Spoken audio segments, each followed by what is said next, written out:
મિત્રો સ્વાગત છે તમારું અમારી ચેનલ ગુજ્જુ લવ પહેલી ચેનલમાં। તો મિત્રો આપણે આજે એવી સ્ટોરી વિશે વાત કરવાના છીએ કે તમે સાંભળીને ચોંકી જશો। મારા સસરા અને મારી વચ્ચે બની હતી। મારા સસરા મારી ઉપર મીટર માટે તૈયાર હતા। મારું નામ રીટા છે અને હું દેખાવામાં ખૂબ જ સુંદર લાગુ છું। મારી ઉંમર 25 વર્ષની છે અને મારા લગ્ન થઈ ગયેલા છે। મારા લગ્નને 4 થઈ ચૂક્યા છે અને મને કોઈ પણ સંતાન હજી સુધી નહીં। હું દેખાવમાં ખૂબ જ સુંદર છું એટલે મારા સસરાએ મારી સાથે સેટિંગ કરી લીધું। આ 4 વર્ષમાં જેટલી મજા અને મારા પતિ સાથે નથી આવી ને તેનાથી પણ ખૂબ જ મજા મારા સસરાએ મને આપી છે। મારા સસરા હંમેશા ઘર પર જ રહે છે। તેની ઉંમર 47 વર્ષની છે। સાચું કહું તો મને મારા પતિ કરતાં મારા સસરા સાથે મજા આવે છે। મારા સસરાની હાઇટમાં મારા કરતાં થોડીક જ વધારે છે। મારા સસરા દેખામાં કોઈ પણ એંગલેથી મારા સસરા નહીં પણ મારા પતિના મોટા ભાઈ લાગે છે। અમે બંને એકબીજાને ખૂબ જ પસંદ કરતા હતા। મારા સસરા હંમેશા મારા વખાણ કર્યા રાખતા હતા અને મને કહેતા હતા કે રીટા મને તારી સાથે લગ્ન કરવાનું મન થાય છે અને જો મારું બસ ચાલે તો હું તને હમણાં જ મારી પત્ની બનાવી લઉં છું। હું હસતાં બોલી ગઈ લગ્ન કરવાનું જ મન કરે છે કે કંઈક બીજું કરવાનું પણ મન થાય છે। હું પણ મારા સસરા સાથે નાના મોટા મજાક કરતી હતી। અમે લોકો નાના શહેરમાં રહેતા હતા અને મારી પતિની ગવર્મેન્ટ જોબ હતી એટલે મારા લગ્ન તેમની સાથે થયા હતા। મારા પતિ અને મારા સસરા વચ્ચે ફક્ત 17 વર્ષનો જ ફરક હતો। મારા સસરાને એક જ સંતાન હતું પણ મારા પતિને દારૂ પીવાની એકદમ ખરાબ આદત પડી ચૂકી હતી। તે દારૂ પીને રોજ રાતે લેટ આવતા હતા અને હું તેમની રાહ જોતાં સૂઈ જતી। દારૂના લીધે તેમનામાં એટલી બધી એનર્જી રહેતી હતી નહીં કે તે 1 થી 2 મિનિટ પણ ટકી શકતા ન હતા એટલે અમારા બંને વચ્ચે હંમેશા ઝઘડો થયા કરતો હતો। તે એક પણ દિવસ દારૂ પીધા વગર રહી શકતા ન હતા એટલે મારું દિલ મારા સસરા પર આવી ગયું હતું। જ્યારે મારા લગ્ન થયા ત્યારે મારી સાસુનું મૃત્યુ થઈ ગયું હતું।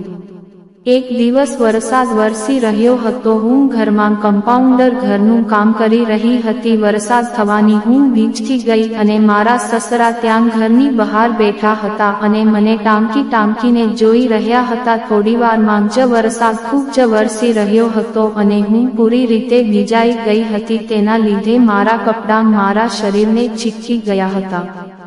મેં જોયું કે મારા સસરા મને ટાંકીને જોઈ રહ્યા છે એટલે મેં તેમને પૂછ્યું કે શું થયું, તમે શું જોઈ રહ્યા છો?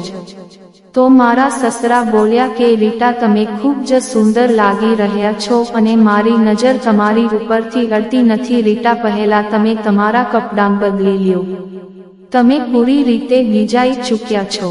હવે મારા સસરા મારાથી તેમની નજર બચાવી રહ્યા હતા। પછી હું જલ્દીથી મારા કપડાં બદલીને આવી ગઈ। થોડીવારમાં જ મારા પતિ પણ ઘરે આવી ગયા। હું મારા ઘરકામમાં લાગી ગઈ હતી। મારા પતિ ખૂબ જ દારૂ પીતા હતા અને તે રોજ દારૂ પીવાની આદત હતી। મેં મારા સસરાને જમવાનું આપી દીધું અને આજે મારા પતિએ જમવાનું જમ્યું ન હતું કેમ કે તે આજે ખૂબ જ વધારે દારૂ પીને આવ્યા હતા એટલે તે ખૂબ જ ગહેરી નીંદરમાં સૂઈ ગયા હતા। એટલે મેં તેમને જગાડ્યા ને નહીં કેમ કે આ તો તેનું રોજનું કામ હતું અને હું મારા રૂમમાં સૂવા ચાલી ગઈ। હવે મને નીંદર આવી રહી હતી કે નહીં એટલે હું મારા સસરાના રૂમમાં ગઈ। મારા સસરા બેડ ઉપર સૂતા મોબાઈલમાં કંઈક જોઈ રહ્યા હતા।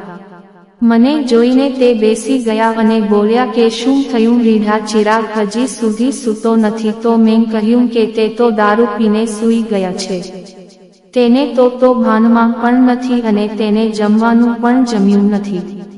આ કહીને હું ઉદાસ થઈ ગઈ. પછી મારા સસરા બોલ્યા, કોઈ વાત નહીં રીટા, હું છું ને, હું મારી દીકરીને બધી જરૂરિયાતની પૂરી કરી શકું અને તને એકલાપનું મહેસૂસ કરવા નહીં દઉં. પછી હું બોલી કે તે તો બધી ઠીક છે, પરંતુ આવી જ રીતે દારૂ પીતા રહેશે તો કેવી રીતે ચાલશે? ત્યારે મારા સસરા બોલ્યા, તું આટલું ટેન્શન શા માટે લઈ રહી છે? ધીરે ધીરે તે છોડી દેશે. પછી મેં કહ્યું કે તેને તો મારી કોઈ ફિકર નથી.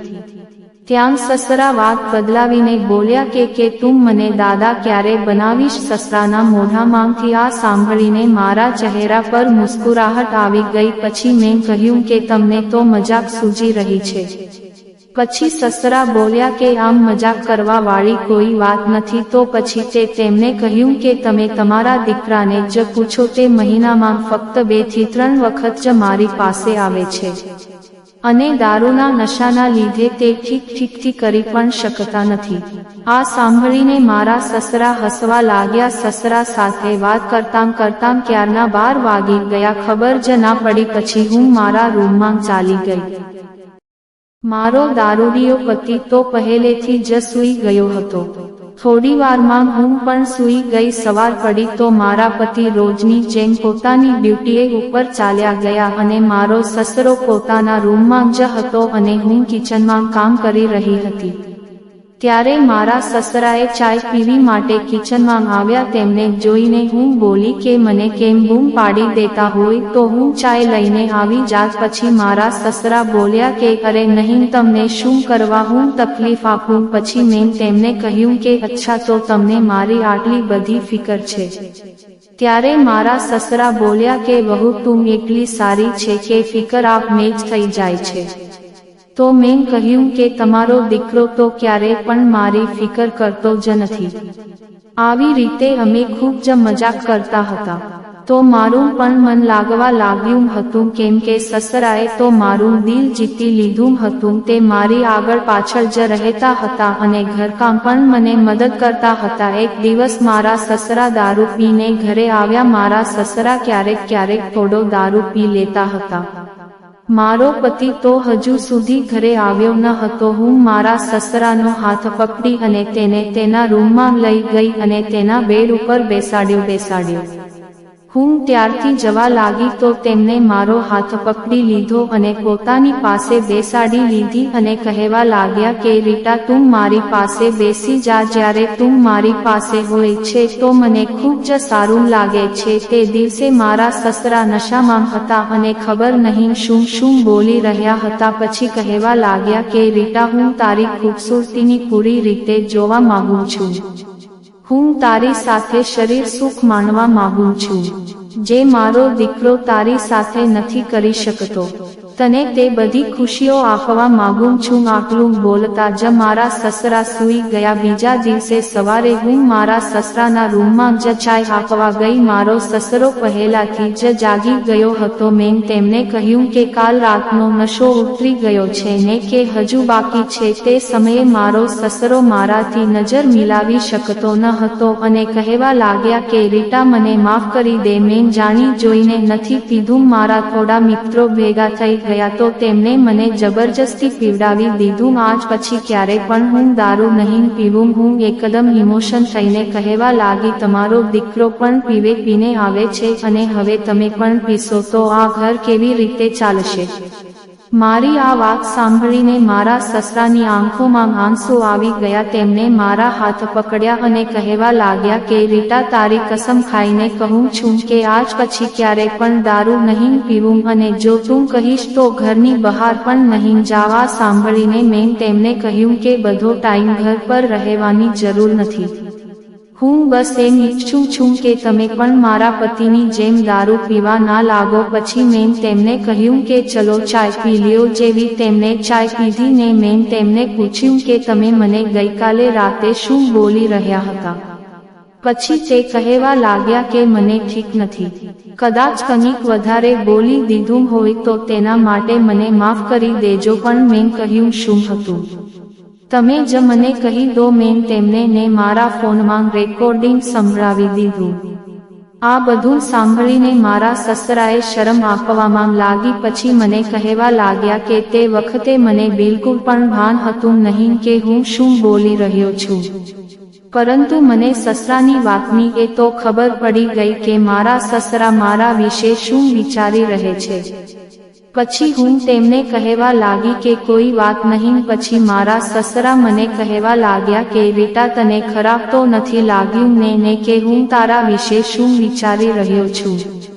તો મેં તેમને કહ્યું કે હવે બસ કરો, મને કંઈ ખરાબ લાગ્યું નથી. મારા સસરા ચૂપ થઈ ગયા. પછી મેં તેમને પૂછ્યું કે મને સાચું હકીકત જણાવો કે ગઈકાલે રાતે તમે દારૂના નશામાં જે મને બોલ્યા તે તમને હકીકતમાં કરવાનું મન થાય છે કે શું? તો તે કહેવા લાગ્યા કે જવા દે ની વાતને, મને લાગે છે કે તે કોઈ વાતની ડરી રહ્યા હતા કે કોઈને ખબર ના પડી જાય એટલે. પછી હું તેમને કહેવા લાગી કે ખરેખર તમે મને પસંદ કરો છો?